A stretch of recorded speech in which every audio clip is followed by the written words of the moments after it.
On August 3, 1991, 9 people were drowned in Baltimore's Inner Harbor. They were all members of a local gang, connected by their ties to the underground world of street crime. The method was systematic, deliberate, methodical.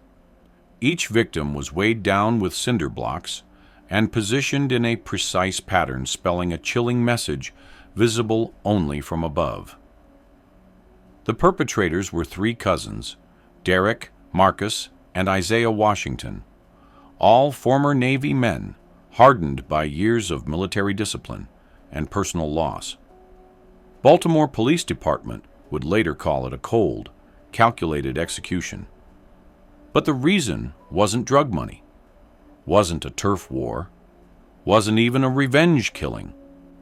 It was the stolen wedding ring of their late mother. If you have the courage to hear this story, leave your like and subscribe to the channel. But I warn you, this narrative contains shocking events. The year is 1991. Baltimore, Maryland. A city of 736,014 people spread across 92 square miles of waterfront. Decay and urban collapse. The streets of the Inner Harbor hum with tourists by day, cameras clicking at the USS Constellation and the National Aquarium. But by night, they transform into something else entirely. A backdrop to lawlessness, isolation, and the desperate actions of those who feel abandoned by society. The city's once thriving industrial sector has crumbled, leaving behind a 24% unemployment rate that doesn't capture the true depth of economic decay.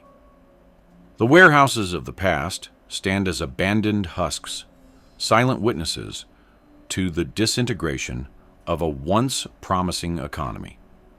The air here smells different, depending on where you stand. At the waterfront, salt water mixes with exhaust fumes, a bitter reminder of both the decline of industry and the city's maritime past. 3 blocks inland, the smell shifts. Garbage that sits too long in summer heat. Grease from corner carryouts. The particular scent of poverty, concrete, and resignation. There's a constant low hum from the docks, the faint sound of distant sirens blending with the more ominous silence of empty streets at night.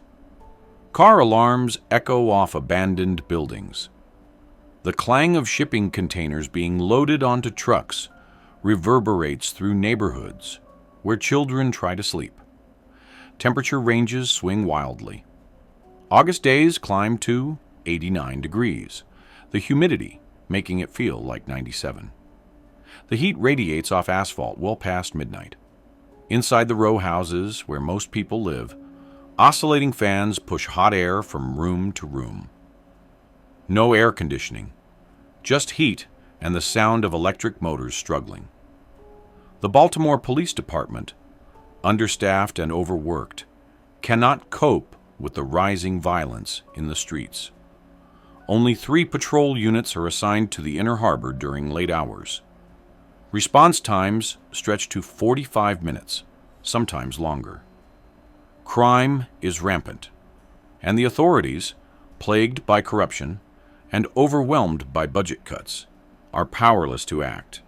The Bethlehem steel plant, which once employed 30,000 workers at Sparrows Point, now employs fewer than 6,000. The jobs that remain pay half what they did a decade ago. In a world where institutions have failed, honor, respect, and reputation become the only currency. Without them, a man's existence becomes worthless. The Washington cousins live by a strict moral code, one forged in their military training and family tradition. Losing face in such a world is a death sentence, a fate far worse than any violence that could be dealt. This is the environment in which the cousins make their final, irreversible decision. A broken world where a stolen ring and public humiliation lead to a final, bloody reckoning. Derrick Washington, age 34, stands at 6 feet 2 inches, with a frame built through years of military conditioning and manual labor. A jagged scar runs down his left cheek, 3 inches long, a souvenir from a near-fatal firefight in Panama during Operation Just Cause. The scar tissue pulled tight when it healed, giving his face a permanent look of controlled tension. Derrick's physicality commands attention, but it's his quiet demeanor that often unsettles people. He walks with the calculated ease of someone who knows how to end a life but rarely needs to show it. Every morning, Derrick wakes at 5:30 a.m. The alarm doesn't sound. His body simply knows. He rises from the bed without disturbing Kathy, his wife of 12 years. The house on North Patterson Park Avenue is small, a 2-story row house with a narrow kitchen and creaking floors. Derrick moves through it like a ghost. He fills the Mr. Coffee with water and 3 scoops of Folgers. While it percolates, he stands at the kitchen window, smoking a Marlboro Red, staring at the worn Navy flag hanging on the wall. 20 stars are visible through cigarette smoke. He doesn't speak during these moments. The silence speaks volumes. At 6:15 a.m., he's out the door.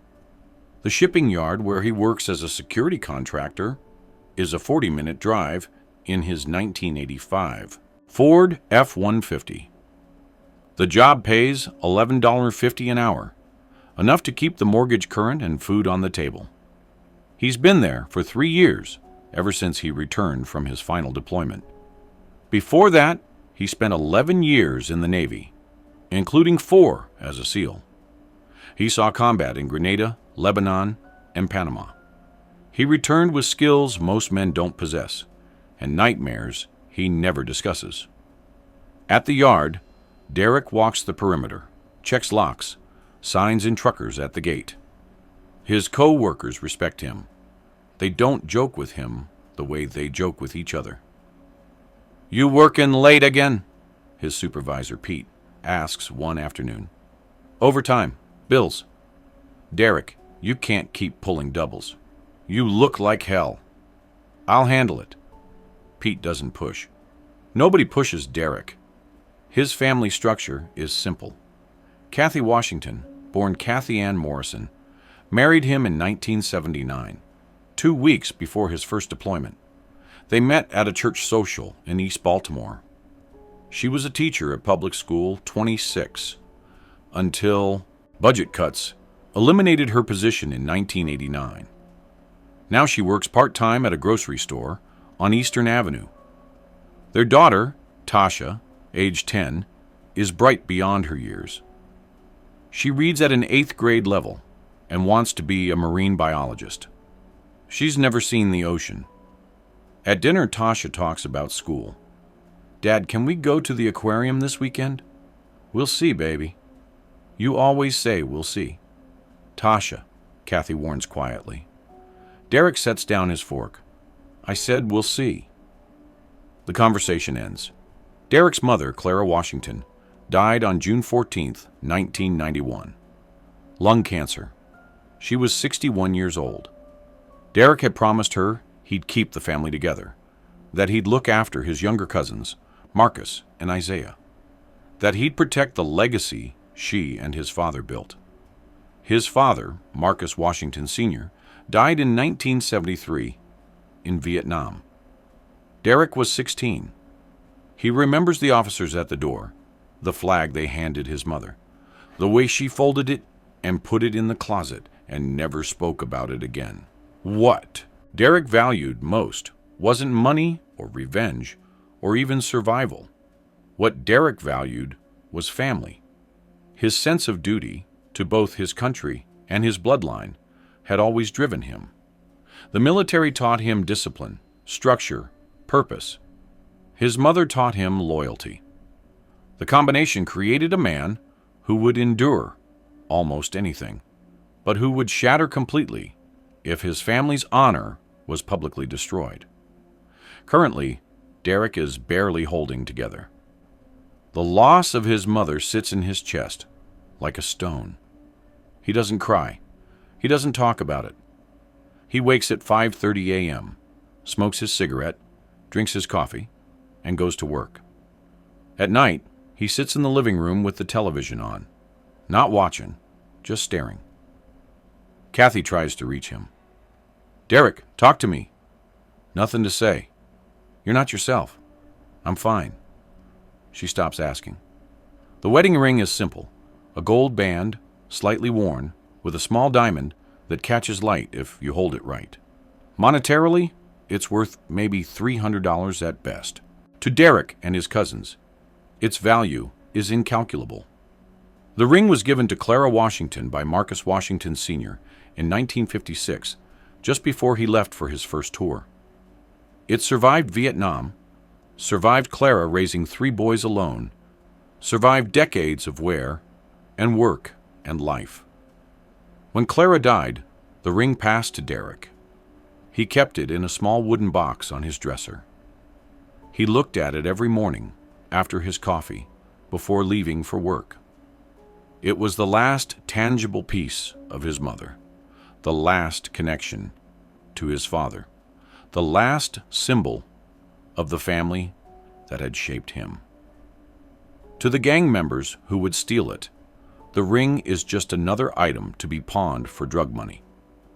To the Washington cousins, it represents everything they've lost in this broken world, everything they're trying to protect.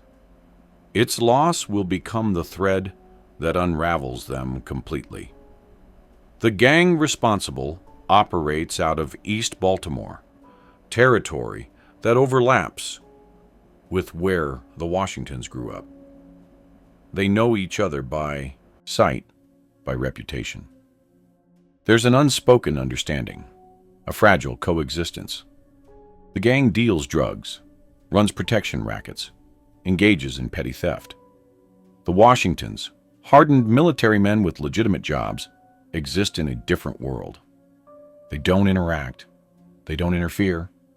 They simply occupy the same failing city.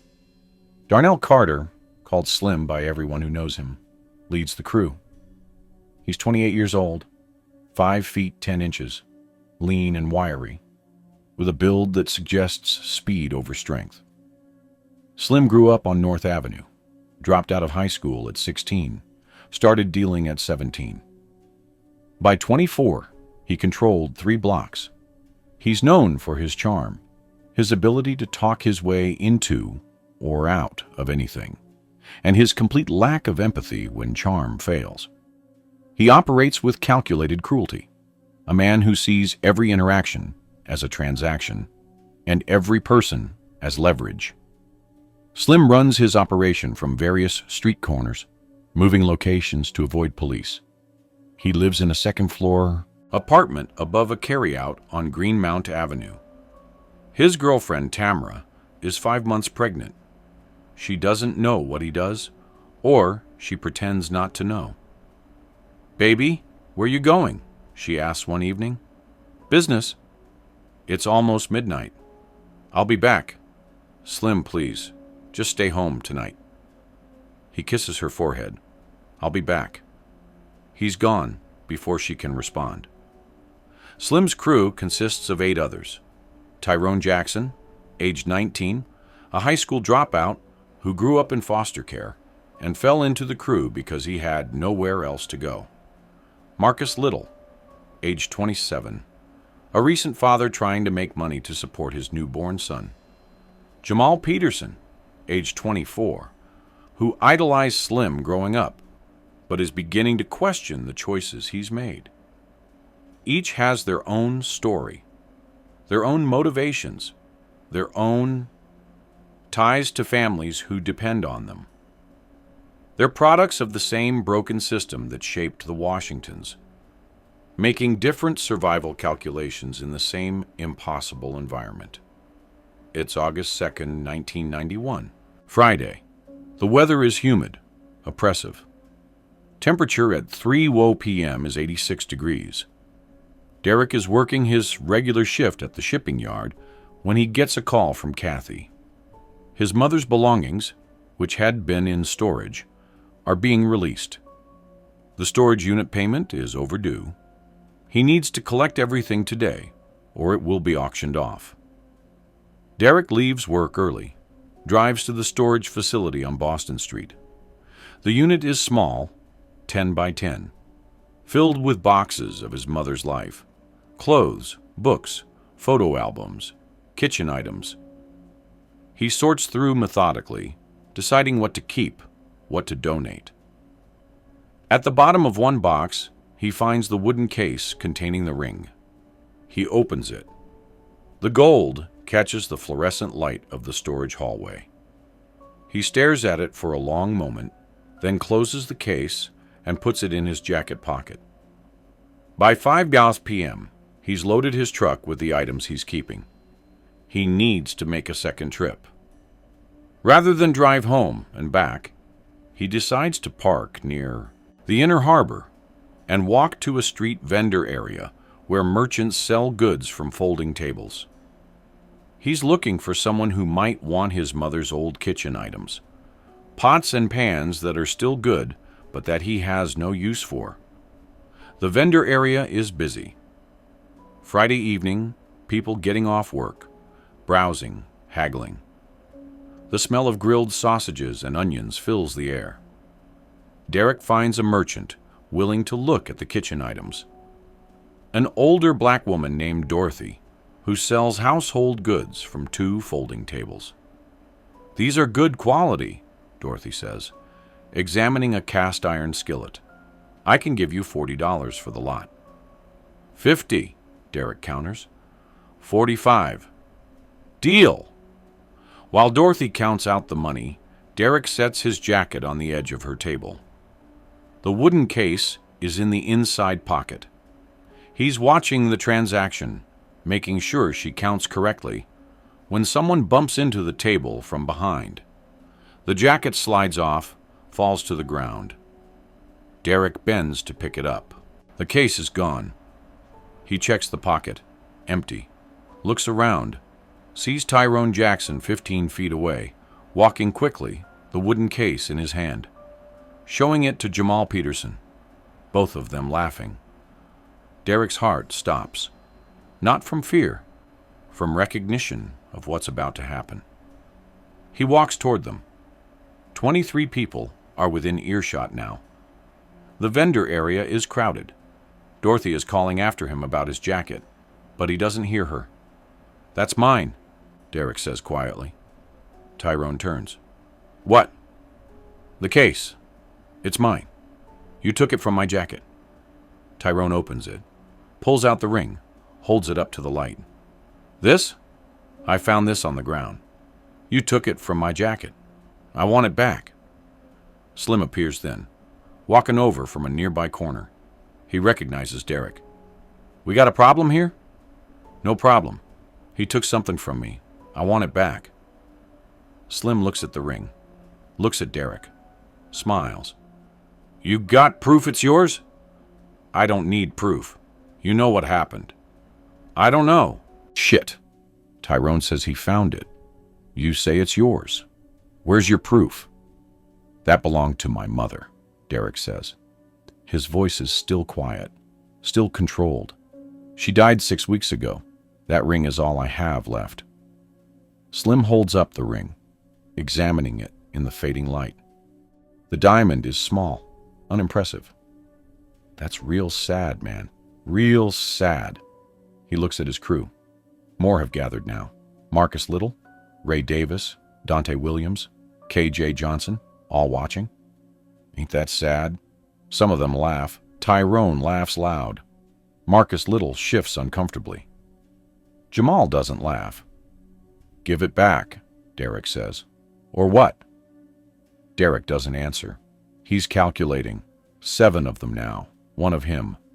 23 witnesses. Dorothy the vendor watching. Other merchants. Customers. This isn't the time. This isn't the place. But walking away means accepting this, publicly. Means everyone watching sees him back down. Sees them take what's his and walk away laughing. "Yeah, that's what I thought," Slim says. He pockets the ring. Appreciate the donation, Navy. We'll put it to good use. Laughter spreads through the crew. Not all of them. KJ Johnson looks uncomfortable. Andre Thompson is smiling, but his eyes are calculating, watching Derrick's face. T-Bone Miller is laughing loud, performative. Derrick stands completely still. His hands aren't shaking. His breathing is steady. But something inside him has shifted, a tectonic plate moving beneath the surface. 23 people watched. 23 people saw. He turns and walks away, back to Dorothy's table, picks up his jacket. Dorothy hands him the $45. You okay, baby? She asks. I'm fine. He's not fine. On the drive home, he doesn't turn on the radio. His hands grip the steering wheel, knuckles white. At home, Kathy asks what's wrong. Derrick says nothing. After dinner, after Tasha goes to bed, he sits in the kitchen. The house is dark except for the light above the stove. He smokes cigarette after cigarette, doesn't turn on the television, doesn't move. Cold understanding settles over him like frost. Saturday morning, August 3rd, Derrick drives to the Eastern District Police Station. It's 9 a.m. The building is a 3-story brick structure on East Fayette Street, institutional and indifferent. Inside, the air conditioning barely works. The smell of sweat and disinfectant hangs heavy. Derrick waits 40 minutes to speak to an officer. Officer Raymond Hayes, age 42, listens with the exhausted patience of a man who's heard 1,000 similar stories. So let me get this straight, Hayes says. Someone took a ring from your jacket pocket at a street vendor area. Yes. Did you see who took it? Yes. You know them. I know who they are. You have proof the ring was yours? Derrick hesitates. It was my mother's. You have documentation, receipt, appraisal, insurance papers? It's from 1956. Hayes sighs. Sir, I understand this is frustrating, but without proof of ownership, this is just your word against theirs. You'd need to file in civil court. How much does that cost? You'd need a lawyer. Few $1,000s probably. I don't have a few thousand. Then I'm sorry. There's nothing I can do. Even if we arrested them, without proof, the prosecutor wouldn't take the case. Derrick sits in silence for a moment. He knew this already. He needed to hear it confirmed. Needed to exhaust the proper channels before crossing the line he's about to cross. Thank you for your time, he says. He walks out into the August heat. The sun is bright, oppressive. He drives home slowly, windows down, not listening to the radio. When he pulls into his driveway, he sits in the truck for 10 minutes, staring at nothing. Then he goes inside and makes 2 phone calls. Sunday evening, August 4th, 1991, 7:30 p.m. The kitchen table at Derrick's house. The air smells like coffee and cigarette smoke. The fluorescent light above the table hums, casting everything in harsh white light. Derrick sits at the head.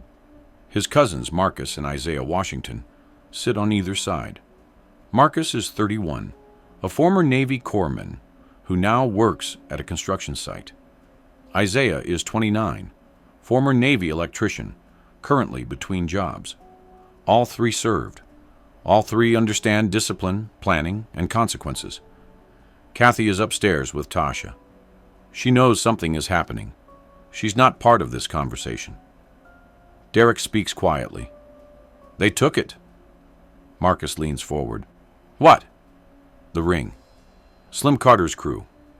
Took it Friday at the vendor area, in front of everyone. Isaiah's jaw tightens. You try getting it back? I asked. He laughed. 23 people watched him laugh. Silence settles over the table. The coffee percolates. A car passes outside. Marcus breaks the silence. Police? Went yesterday. Can't help. No proof. Civil matter. Then what are we supposed to do? Derrick looks at both of them. We handle it ourselves. Isaiah sits back.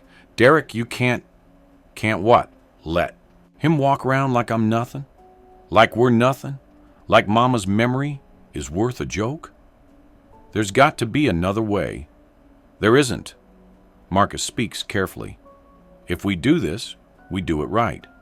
All the way. Can't be halfway. Derrick nods. All of them. Everyone who was there. Everyone who laughed. Isaiah's voice is barely a whisper. How many? 9. Slim and 8 crew. The number hangs in the air. Marcus and Isaiah exchange a glance.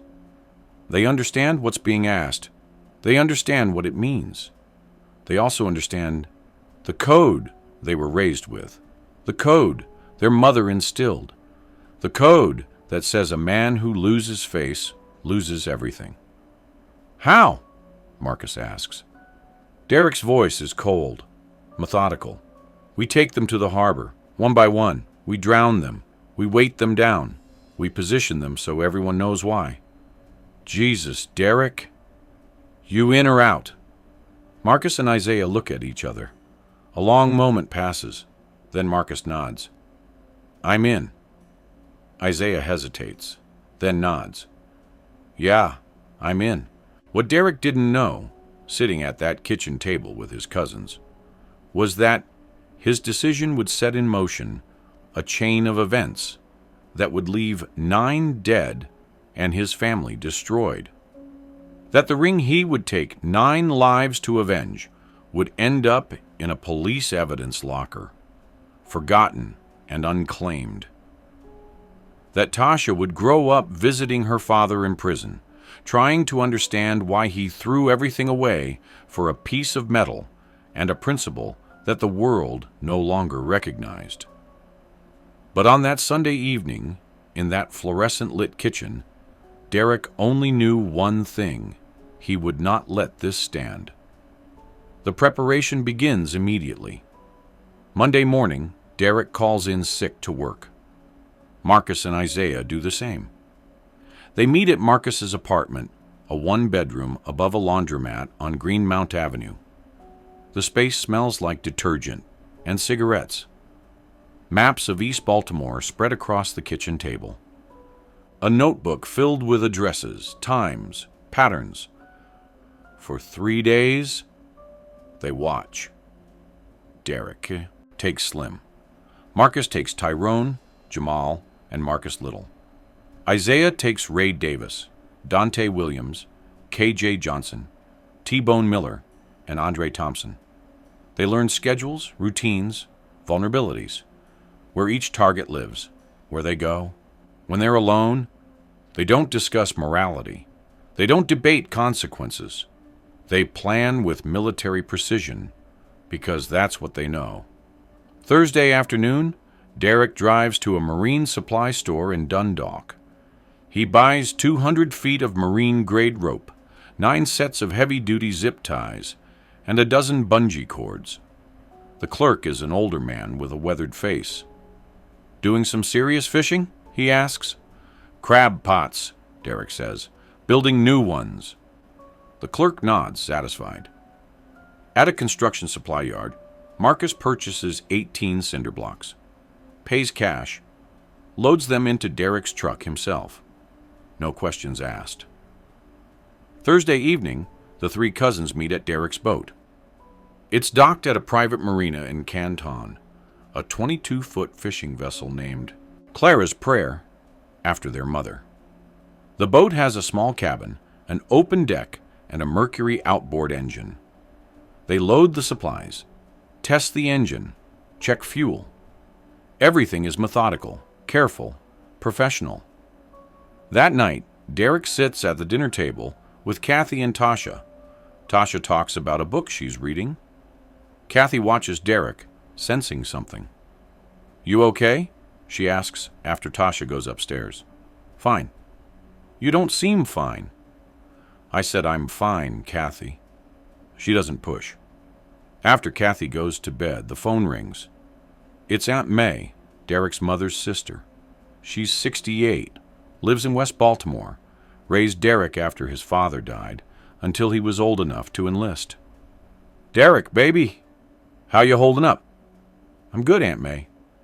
No, you're not. I can hear it in your voice. That tone. Silence. Derrick, whatever you're thinking about doing, don't.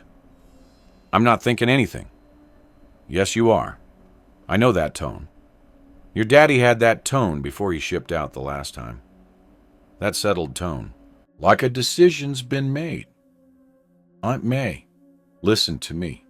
Some things you can't come back from. Some lines you cross. There's no uncrossing them. Whatever happened, whatever's eating at you, it ain't worth your soul. It's not about my soul. Then what's it about? He doesn't answer. Derrick, I have to go, Aunt May. Baby, please, think about Kathy. Think about Tasha. Think about what your mama would want. This is what mama would want. This is exactly what she'd want. He hangs up, sits in the dark kitchen, smokes another cigarette. At 11 p.m., he goes to bed. Sleeps soundly for the first time in weeks. Friday, August 9th, 1991. The day is overcast, humid. Temperature climbs to 84 degrees by noon. Derrick goes to work, acts normal, jokes with Pete for the first time in months. Clocks out at 5 p.m. Drives home. Has dinner with Kathy and Tasha. Spaghetti and meatballs. Tasha's favorite. After dinner, he helps her with homework. Reads her a chapter from her book. Tucks her in. I love you, baby girl, he says. Love you too, Daddy. You know that, right? That I love you more than anything? I know, Daddy. He kisses her forehead. Leaves the room. At 9 p.m., he kisses Kathy goodbye. Where are you going? She asks. Just out for a bit. Meeting Marcus and Isaiah. This late? Won't be long. She looks at him. Something in his eyes. Derrick, I love you, Kathy. I need you to know that. Whatever happens, I love you. You're scaring me. Don't be scared. Everything's going to be fine. He leaves before she can respond. Drives to Marcus's apartment. Marcus and Isaiah are waiting. They load into the truck, drive to the marina. The boat is ready. They take it out into the harbor, anchor near Fells Point. Wait for darkness. 10:47 p.m. Temperature has dropped to 71 degrees. The city lights reflect off the water. They can hear music from the bars on Broadway. Faint laughter, car horns. Normal Friday night sounds. The water slaps against the hull. Rhythmic. Constant. Marcus checks his watch. Time. They motor back to shore. Tie up at a public dock. Walk to Derrick's truck. The first target is half a mile away. Tyrone Jackson, age 19. Lives in a row house on North Chester Street, 3rd floor. Alone. No family nearby. No girlfriend. Just a kid trying to survive the only way he knows how. Friday night, Tyrone is exactly where Marcus's surveillance said he'd be. Walking home from a corner store at 11:04 p.m., bag of chips, and a Coke in hand. They intercept him in an alley between Chester and Collington. Deserted, dark, no cameras. Tyrone sees them. Recognition flashes across his face, followed immediately by fear. He drops the Coke. It hits the pavement, doesn't break, rolls. Yo, what? Derrick steps forward. Marcus and Isaiah flank. Tyrone turns to run. Isaiah is faster, tackles him, hand over his mouth. Tyrone struggles, but Isaiah weighs 40 pounds more. Former wrestler in high school. Knows how to control a body. They zip tie Tyrone's hands behind his back, gag him with duct tape, walk him to the truck at gunpoint. Someone could see, someone could hear. No one does. They load him into the covered truck bed. Drive to the marina. On the boat, they remove the gag. Tyrone is crying. Please, man, please. I didn't mean nothing. I didn't know it was your mom's. You took it anyway, Derrick says. I'm sorry, I'm so sorry. I'll never do nothing like that again. I swear. I know you won't. They motor out into the harbor, past Fort McHenry. The water is black, choppy. Tyrone is begging now, incoherent. Derrick feels nothing. Marcus looks sick but doesn't object. Isaiah's face is stone. At 11:34 p.m., coordinates memorized, they stop. Derrick ties the rope around Tyrone's chest, attaches 2 cinder blocks. Tyrone is screaming through the gag now, thrashing. You were there, Derrick says. You laughed. He pushes Tyrone overboard. The splash is loud, then muffled. Tyrone sinks fast, the cinder blocks pulling him down. For a moment, they can see him beneath the surface, struggling, the rope pulling taut. Air bubbles rise. Then nothing. The harbor swallows him whole. Marcus leans over the side of the boat, breathing hard. Jesus Christ. 1 down, Derrick says. 8 to go. Marcus Little, age 27, is harder. He's not alone. He's home with his girlfriend Sandra and their 3-month-old son, Marcus Jr. The apartment is on Barclay Street, ground floor. All lights are on. They can hear the baby crying through the window. They wait. At 12:17 a.m., Marcus Little comes out, alone, walking to his car. He needs cigarettes. The corner store is 2 blocks away. He'll be back in 10 minutes. They take him in the parking lot behind his building. Same method. Zip ties, gag, gunpoint. Marcus fights harder than Tyrone. Gets one hand free, punches Isaiah in the jaw. Isaiah hits him with a tire iron. Marcus goes down, dazed. They drag him to the truck. On the boat, Marcus is bleeding from a cut above his eye, concussed, barely coherent. My son, he mumbles. My son. Should have thought about that, Derrick says. At 12:51 a.m., they're at the coordinates. Marcus Little is tied, weighted. He's too weak to fight. Just crying, talking to himself. Monday. Interview Monday. Good job. Leaving slim.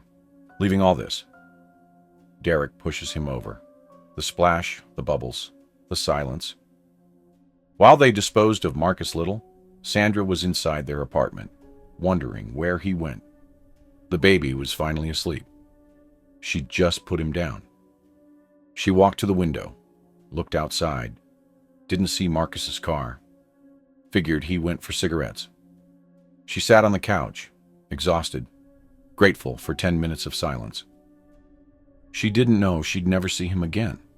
Didn't know that in 3 days, police would find his body and her world would end. Jamal Peterson, age 24, is at his mother's house on North Avenue. His mother works the night shift at Johns Hopkins. Won't be home until 7 a.m. Jamal is in his childhood bedroom, playing video games on a Super Nintendo. Alone. They enter through the back door. The lock is old, easy to pick. Marcus learned how in the Navy. They move through the house silently. Find Jamal in his room, headphones on, controller in hand. He doesn't hear them until Derrick's hand is on his shoulder. Jamal spins around, sees them. The controller drops. No, no, no, no, no. They don't speak. Just zip tie him, gag him, walk him out. The neighbors' houses are dark. No one sees. On the boat, Jamal is shaking so hard his teeth chatter despite the humid night. They remove the gag for a moment. I didn't laugh, Jamal says. I swear to God. Ask anyone. I felt sick about it. I told Slim it was wrong. What did he say? Derrick asks. Said it was just business. Said don't worry about it. And you didn't. I did. I've been thinking about it all week. I wanted to find you. Give it back. I just didn't know how. Too late now. At 1:33 a.m., Jamal goes over. He doesn't scream. Just closes his eyes. Accepts it. The water takes him. 3 down, 6 to go. Ray Davis, age 26, requires hunting. He's not home, not at his usual spots. They drive through East Baltimore for 40 minutes, checking corners, bars, known locations. Finally spot him at 2:14 a.m., walking out of a club on Monument Street. Drunk, alone, perfect. They pull alongside. Derrick rolls down the window. "Ray, need to talk." Ray leans toward the truck, squinting. "Who?" He recognizes Derrick too late. Isaiah is out of the truck, grabbing him, pulling him into the back seat. Hand over mouth, knife to ribs. "Quiet," Isaiah hisses. Ray goes quiet. They drive to the marina. Ray is crying, begging. Says he has a sister in college. Says he sends her money. Says please. Says sorry. Says anything that might work. Nothing works. At 2:47 a.m., Ray goes into the harbor. Weighted, positioned, the fourth body in the pattern. Dante Williams, age 25, lives with his grandmother. Derrick knows this. Knows she's dying. Knows Dante is her caretaker. He almost skips Dante. Almost. Then he remembers Dante standing there, watching, doing nothing while Slim pocketed the ring. Complicity is guilt. They wait until 3:30 a.m. The grandmother's light has been off since 11 p.m. Dante is in the living room, watching television. They can see him through the window, alone. They knock. Dante answers, sees them, knows. "She's upstairs," Dante says quietly. "We know. She didn't do nothing. We're not here for her." Dante nods. "Can we go outside?" "Don't want her to hear." They walk to the backyard. It's dark, quiet. A dog barks 3 houses over, then stops. "I knew y'all were coming," Dante says, "soon as Tyrone didn't come home. I knew." "You could have run," Marcus says. "Where? I got no money. Got no family except her. Can't leave her." They stand in silence. "You gonna make it quick?" Dante asks. "Quick as we can," Derrick says. "Appreciate it." They zip tie him. No gag. He doesn't scream, doesn't fight. Just walks to the truck, quietly, like a man going to work. On the boat, Dante is calm, almost peaceful. "Tell Slim he's a piece of shit," he says. "I will," Derrick promises. At 4:02 a.m., Dante goes over. The 5th body. The grandmother will wake at 7 a.m. Call for Dante. Receive no answer. She'll die in that house 3 weeks later, alone, still calling his name. KJ Johnson, age 22, is at his fiance's apartment. Michelle. They're engaged. Wedding in October. They're both asleep at 4:30 a.m. when Derrick picks the lock on the apartment door. They move through the dark apartment like ghosts. Find the bedroom. KJ and Michelle tangled in sheets, her head on his chest. Derrick touches KJ's shoulder. KJ wakes. Sees Derrick. His eyes go wide. Derrick puts a finger to his lips, points the gun at Michelle. The message is clear. Come quietly or she dies too. KJ nods. Eases out of bed. Michelle stirs, but doesn't wake. KJ pulls on his jeans. Follows them out. Doesn't make a sound until they're in the truck. Then he breaks. "Please, please don't. We're getting married. 2 months, just 2 months. "You were there," Derrick says. "I know. I'm sorry. God, I'm so sorry. I didn't know what to do. Slim's my cousin. I can't go against him. You understand that, right? Family? I understand family." "Then you know. You know I couldn't. But I didn't laugh. I didn't think it was funny. I felt sick. Not sick enough to walk away." On the boat, KJ is sobbing, begging, offering money he doesn't have, offering to work for them, offering anything. At 5:23 a.m. he goes over, still begging, still crying. The water fills his mouth mid-plea. The 6th body. Michelle will wake at 8 a.m. Reach for KJ, find cold sheets, search the apartment, call his phone, call his mother, file a missing persons report by noon. cancel the wedding 3 days later, sobbing into the phone, unable to explain to the caterer why. T-Bone Miller, age 29, lives alone. Basement apartment, no family, no attachments, just Slim's crew. He's the muscle, the enforcer, the one who hurts people for money. He's also the most dangerous. Derrick knows this. They approach carefully. At 5:47 a.m., they find T-Bone's apartment. The door is unlocked, careless. Inside, T-Bone is asleep in a chair, television playing, empty beer bottles on the floor. A gun sits on the table 3 feet away. Derrick moves first, grabs the gun. T-Bone wakes, sees them, reaches for a knife on his belt. Isaiah hits him with the tire iron. T-Bone goes down hard. They zip-tie him while he's unconscious. He wakes in the truck, groggy, bleeding from the head. "Fuck you want? You know what we want." T-Bone spits blood. "The Navy boy. The ring. That's right. You killed how many?" "6 so far." "You're fucking insane." "Maybe." On the boat, T-Bone is different from the others. No begging, no pleading, just anger. "Slim's gonna kill you," he says. "Slim's next." T-Bone actually laughs. "You think you can take Slim?" "I know I can." "Man, you got code." "I respect that. But you're dead. You know that, right?" "We'll see." At 6:18 a.m., T-Bone goes over, fighting until the end, cursing, struggling. The cinder blocks pull him down anyway. The 7th body.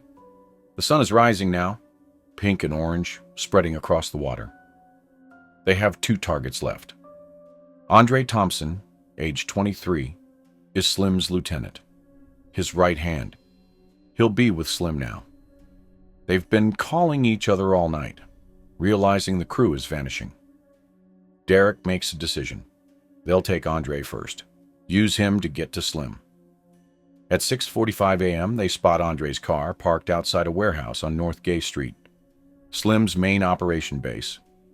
Andre comes out alone at 7:03 a.m., walking fast, scared, looking over his shoulder.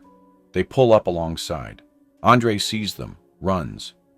Isaiah chases him down, fast. Former track in high school. Catches Andre in an alley, tackles him, hand over mouth. They drag him to the truck. Andre is terrified, hyperventilating. "Where's Slim?" Derrick asks. "Fuck you." Marcus hits him. "Where?" "I ain't telling you shit." They drive to the marina. On the boat, Derrick ties the rope around Andre's chest, attaches 1 cinder block, not enough to drown him quickly, enough to tire him out. "Last chance," Derrick says. "Where's Slim?" "Go to hell."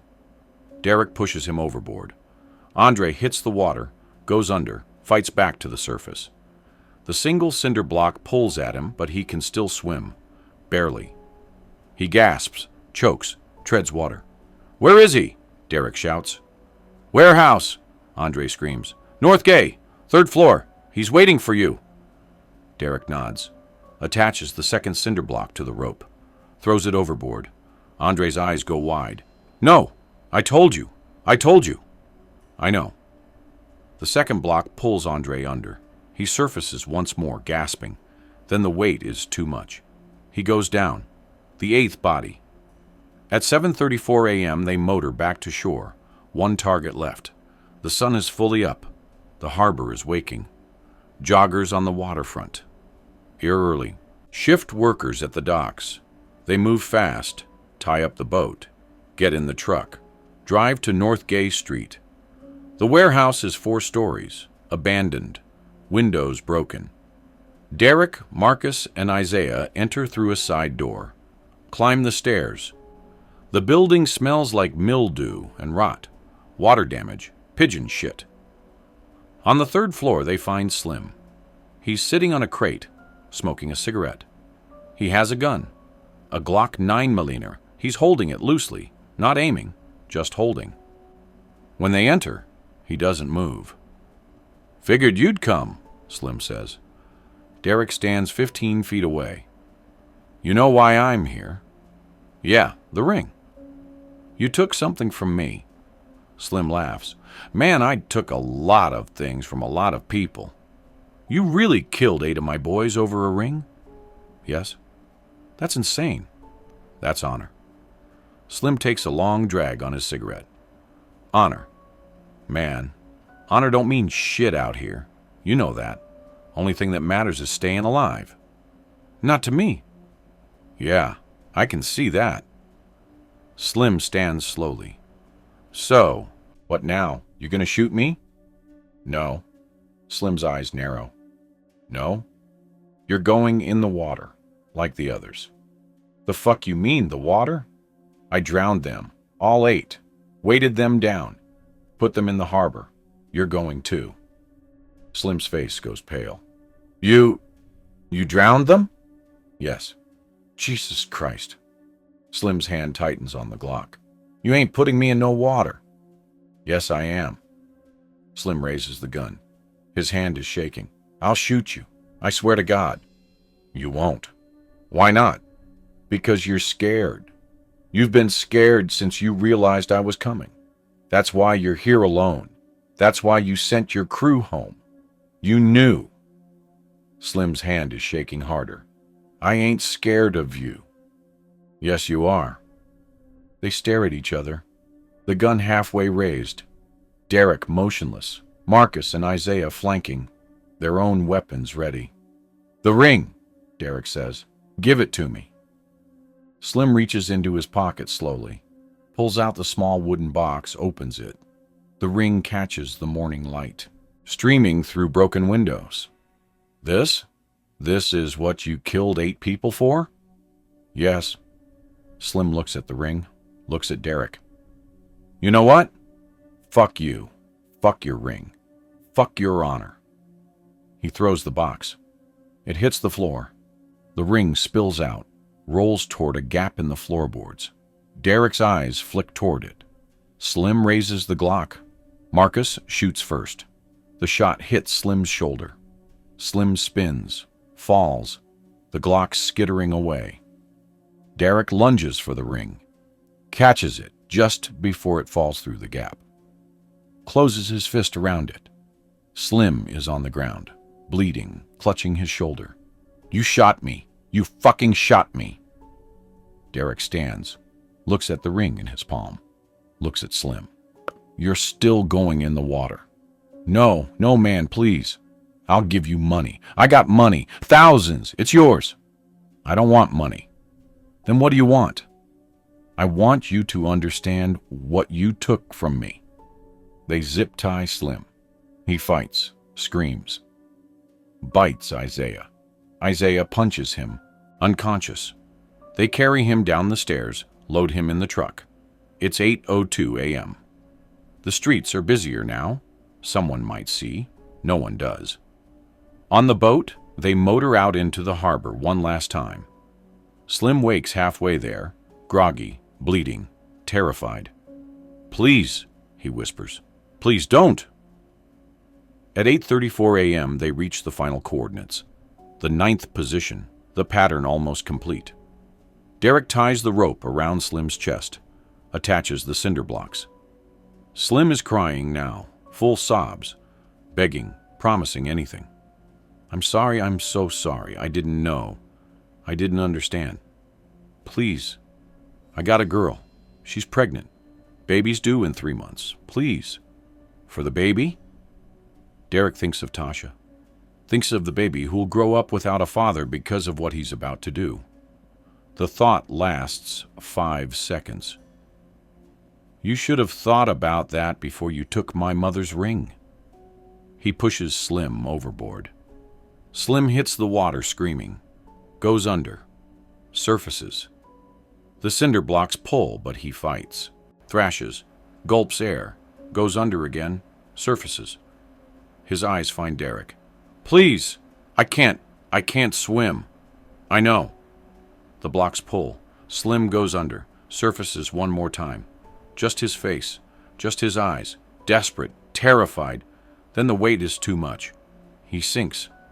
The The bubbles rise for 30 seconds, then nothing. The harbor is calm, quiet. The ninth body rests with the others. The pattern is complete. Derrick stands at the rail, looking down into the dark water. Marcus is vomiting over the side. Isaiah sits with his head in his hands. None of them speak. At 9 a.m., they motor back to shore. The harbor is full of activity now. Boats, tourists, morning commuters. They tie up normally, walk to the truck, drive to Derrick's house. Kathy is in the kitchen. She sees them, sees Derrick's face, knows. What did you do? Derrick doesn't answer, just walks upstairs, opens the wooden box, places the ring on his dresser, stares at it. Kathy follows him. Derrick, what did you do? What I had to. No. What happened? They took it. I got it back. How? He looks at her. She sees the truth in his eyes, starts crying. Oh God, Derrick, what did you do? Tasha appears in the doorway. Daddy, why is Mommy crying? Derrick kneels, hugs her. Everything's gonna be okay, baby. But it's not.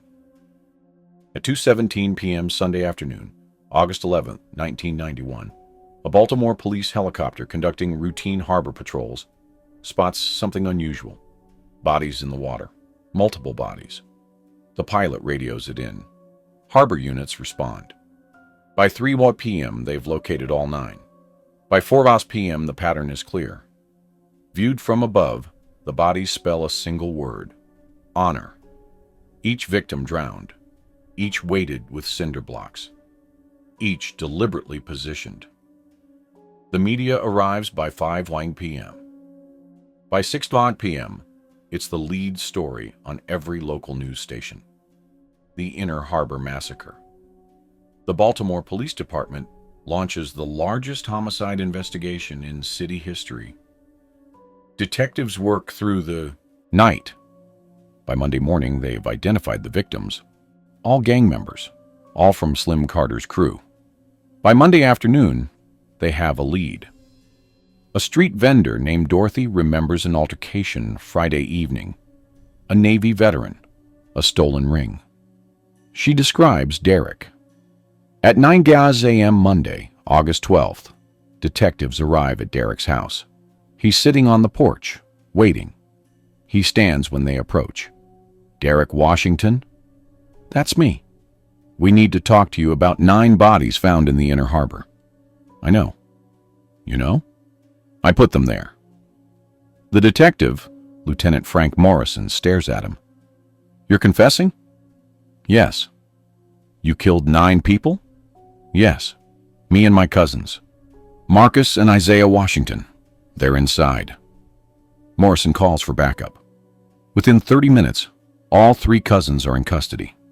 They don't resist. Don't run. Don't lawyer up. Just confess. Fully. Completely. At the station, Morrison sits across from Derrick in an interrogation room. Why? Morrison asks. Derrick places the wooden box on the table, opens it. The ring sits inside. They took this from me. Morrison looks at it, looks at Derrick. You killed 9 people over a ring? It belonged to my mother. She died 6 weeks ago. It's all I had left. So you drowned them? Yes. All 9. Yes. Morrison sits back. Was it worth it? Derrick looks at the ring, doesn't answer. The trial begins October 14th, 1991. The prosecution seeks 9 death penalties. The defense argues PTSD, temporary insanity, extreme emotional disturbance. Expert witnesses testify about Derrick's military service, his mother's death, the cultural code of honor. The jury doesn't care. After 4 days of deliberation, they return guilty verdicts on all counts. First-degree murder, 9 times. The judge sentences each cousin to 9 consecutive life terms without possibility of parole. Kathy divorces Derrick before he's transferred to prison. Takes Tasha. Moves to Philadelphia. Changes their last name. to Morrison. Tasha grows up visiting her father once a year, trying to understand, never succeeding. The families of the 9 victims bury their dead.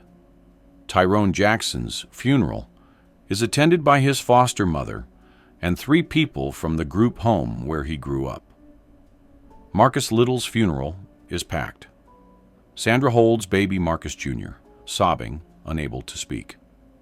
Jamal Peterson's mother buries him next to his father, dies of a heart attack 4 months later. Ray Davis's sister, Christina, drops out of college, never returns. Dante Williams's grandmother dies in a state facility, calling his name. K.J. Johnson's fiancée, Michelle, moves to California, never mentions him again. T-Bone Miller is buried in a pauper's grave. Andre Thompson's little sister, Keisha, gives up her dream of law school, works at a grocery store for the next 30 years. Slim Carter's girlfriend, Tamara, miscarries at 6 months. The stress, the grief. The baby never had a chance. The ring ends up in the Baltimore Police Department. Evidence locker, case 914478. It sits in a manila envelope, tagged and cataloged, gathering dust. When Derrick dies in prison on March 3, 2014, age 57, of a heart attack, no one claims it. After 7 years, it's auctioned with other unclaimed evidence. A scrap dealer buys it for $175, melts it down. The gold becomes part of something else. The diamond is too small to resell, thrown away. Was Derrick Washington a murderer? Yes.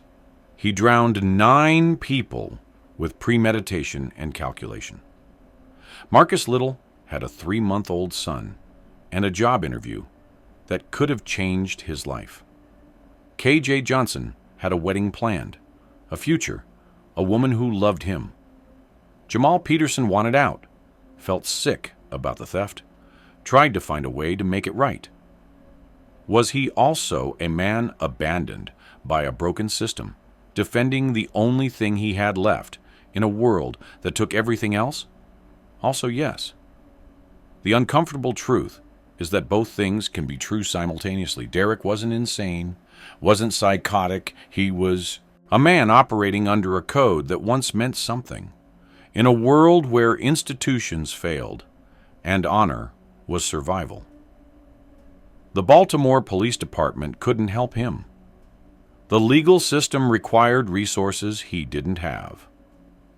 The economic collapse gave him and his victims few legitimate options. So he chose violence, and violence destroyed everyone it touched. 9 families lost sons, brothers, fathers, friends. 3 families lost everything. 1 small ring worth $300 ended up melted for scrap. The code Derrick lived by died in that harbor with Slim. Honor, taken to its extreme, became indistinguishable from murder. 30 years later, the warehouse on North Gay Street is gone, demolished in 2003. The Inner Harbor has been revitalized. Tourism thrives. The docks are clean. Crime has decreased. But 3 blocks inland, the smell is the same. Poverty and resignation. Different people making impossible calculations. Different codes, colliding with systems that fail them. In a maximum security prison in Cumberland, Maryland, there's a cell that once held Derrick Washington. He died there. The cell is occupied by someone else now. Someone who also killed for honor, or revenge, or desperation. The story changes, but the pattern remains. The harbor keeps its secrets. The bodies are gone, recovered, and buried. But the water remembers. On quiet nights, when the tourists have gone home and the harbor is dark, locals still tell the story. The Navy veteran who drowned 9 men for a ring, who spelled honor in bodies, who chose violence over humiliation. Whether he was right or wrong is a question each person must answer for themselves. But one thing is certain: the ring wasn't worth it. It never is.